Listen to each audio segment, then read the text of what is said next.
దీనికి ఒక సొల్యూషన్ ఇవ్వాల్సిందే. అప్పుడే 10 నిమిషాలు అయిపోయింది. నెక్స్ట్ 10 నిమిషాలకి 20,000. అయ్యయ్యో 20,000? పర్లేదులేండి సార్, ఇస్తాను. నాకు సొల్యూషన్ కావాలి. పర్లేదా? ప్రతిరోజు మీ ఆవిడ చేసే వెరైటీ వంటల్ని బాగుంది అని చెప్పు. ఏంట్రా వీడు వెరైటీ వంటలు కూడా బాగుందని చెప్తున్నాడని నార్మల్ వంటలు చేస్తుంది. అప్పుడు బాలేదని చెప్పు. ఎందుకంటే ప్రతి పిల్లానికి ఒక సాడిజం ఉంటుంది. మొగుడు వంటలు బాలేదంటాడా, గొడవ పెట్టుకుందామా అని. దాన్ని నువ్వు బ్రేక్ చేయాలి. కరెక్ట్ సార్, ఐడియా బాగుంది సార్. నువ్వు బయట వెళ్ళి మీ ఆవిడ రమ్మను. Okay sir. మంచి లాయర్. నమస్తే అండి. నమస్తే. పేపర్స్ ఏంటిది, ఫీజు కోసం ఆస్తిపత్రాలా? దానికి ఇంకా 2 నెలలు టైం ఉంది కదా. కాదు సార్, వేరే లాయర్ ఈ పేపర్స్ తీసుకురమ్మన్నాడు. వేరే లాయరా? అవసరమే లేదు, బయలుదేరండి. అయ్యో అలా కాదు సార్, మీరు మంచివారని తెలుసుకొని మీ దగ్గరకు వచ్చాం. ఇంతకీ ఏం రాశారు? వంట తినట్లేదని డివోర్స్. అసలు నీ ప్రాబ్లం ఏంటమ్మా? కాదు సార్, మా ఆయనకి వెరైటీ ఐటమ్స్ అన్ని కుక్ చేసి పెడుతున్నాను. అది వద్దు అంటున్నాడు సార్. అస్సలు తినట్లేదు. మీరు చెప్పండి, ఏ మొగుడైనా రకరకాల వెరైటీస్ చేయాలని కోరుకుంటాడు కదండి. అదే కదా నేను చేసింది. కరెక్ట్ గానే చెప్పాడా? ఇంతకీ ఏం వంటలు చేస్తుంటావమ్మా? మచ్చుకి ఈరోజు చేశాను ఆపిల్ ఫ్రై, క్యాబేజీ రసం, ఆనియన్ స్వీట్ సార్. ఎంత బాగుంటుంది సార్ అసలు. అది నచ్చలేదంట. కరెక్టే. మరీ అన్ని వెరైటీ వంటలంటే పాపం ఆయన కూడా కొంచెం ఇబ్బందిగా ఉంటుంది కదమ్మా.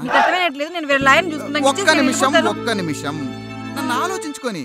మీ ఆవిడ మీకు చేసి పెట్టేది కుళ్ళుగా ఉన్నట్టుంది. ఇలా అనుకుంటారని తెలిసి నేను మీకోసం ఒక ఎగ్జాంపుల్ తీసుకొచ్చాను. ఇది ఒకసారి తినండి. మళ్ళీ అదే స్వీటా? ఇందాకే స్వీట్ తిన్నామ్మా. పర్లేదు, తినొచ్చు. వద్దమ్మా, నాకు షుగర్ ఉంది. ఇది షుగర్లెస్ స్వీటేనండి. షుగర్లెస్ స్వీటా? తినండి, పర్లేదు. తప్పదా? తినండి. ఇదంతా రంగనాథం గాడి కుట్ర కాదు కదా. గట్టి కొరకండి. ఎలా ఉంది చెప్పండి. బ్రహ్మాండంగా ఉందమ్మా. మీ ఆయన చాలా అదృష్టవంతుడు. అదే కదండి నా బాధ. ఎంత బాగా చేసి అర్థం చేసుకోవట్లేదు. మీద కేసు పెట్టాలి. ఇలాంటి పిల్లని దొరుకుతుంది ఎక్కడైనా అసలు? దీనికి సొల్యూషన్ ఏంటంటే, అర్రే టైం అయిపోయింది, ఇంకో 10 నిమిషాలకి 30,000. పర్లేదు, నేను ఇస్తాను. నువ్వేం చేస్తావంటే, ప్రతి మగాడికి వాళ్ళ అమ్మ చేసే వంటలే బాగుందనిపిస్తుంది. అప్పుడు నువ్వు నార్మల్ వంటలు చేసావనుకో, ఏంట్రా మా అమ్మలాగే చేస్తుంది అనుకుంటాడు. తర్వాత నువ్వు వెరైటీ వంటలు చేసావనుకో, అరే ఏంట్రా మా అమ్మ కంటే బాగా చేస్తుంది అనుకుంటాడు. ఇదే మొగుడు మెంటాలిటీ. దాన్ని నువ్వు క్యాచ్ చేయాలి. అంతే, ఈజీ. ఓకే సార్, బాగుంది సార్ ఐడియా. రేపటి నుంచి అలాగే చేస్తాను. మంచిది. పేపర్స్ డబ్బులు ఇంకా పంపలేదు. మా ఆయన గూగుల్ పే చేస్తాను. అయితే ఓకే. స్వీట్ వస్తాను. మళ్ళీ ఇలాంటివి తాబాకండమ్మా. సరే సార్. ఏమంటున్నాడు?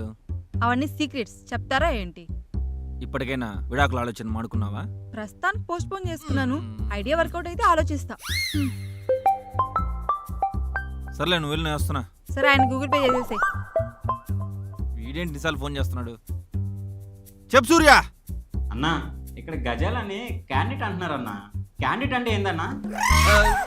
క్యాండిడేట్ అంటే అదే ఇప్పుడు మనం చిన్నప్పటి నుంచి బాగా చదివే వాళ్ళని, లేకపోతే బాగా టాప్ ప్లేస్ లో ఉండే వాళ్ళని ఏమంటాము? క్యాండిడేట్, నెంబర్ 1 క్యాండిడేట్ అంటాం కదా, అట్లా క్యాండిడేట్ అన్నమాట. అయితే నేను నెంబర్ 1 క్యాండిడేట్ లవ్ చేశా అన్నా.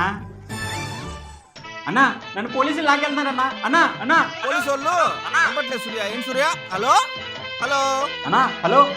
హలో.